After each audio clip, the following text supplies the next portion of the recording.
آپ دیکھ رہے ہیں دیش پردیش۔ تلنگانہ پولیس کے ایک SI انل کمار نے مبینہ طور پر جگتیال بس ڈپو کے قریب قومی شاہراہ پر RTC بس میں سفر کرنے والی ایک مسلم لڑکی کے ساتھ بدتمیزی کی اور اس کے مذہب کے خلاف بھی نازیبا ریمارکس کیے۔ یہ معاملہ تلنگانہ کے جگتیال ضلع کا ہے۔ وہ لڑکی اپنے موبائل فون سے ویڈیو ریکارڈ کر رہی تھی۔ SI انل کمار نے اس سے فون چھین لیا اور مبینہ طور پر اسے تھپڑ مار دیا۔ متاثرہ نے جگتیال ٹاؤن 1 پولیس اسٹیشن میں شکایت درج کرائی ہے۔ متاثرہ کے مطابق SI اور اس کی بیوی نے لڑکی کے ساتھ بدسلوکی بھی کی اور مبینہ طور پر اسے گھسیٹ کر بس سے باہر لے گئے۔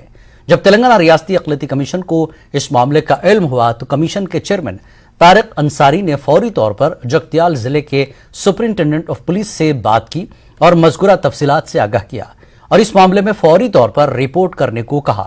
اس کے بعد جگتیال SP نے معاملے کو سنجیدگی سے لیتے ہوئے جگتیال رورل کے SI انل کمار کے خلاف خاتون کے ساتھ مار پیٹ کرنے کے الزام میں تعدیبی کارروائی شروع کر دی ہے۔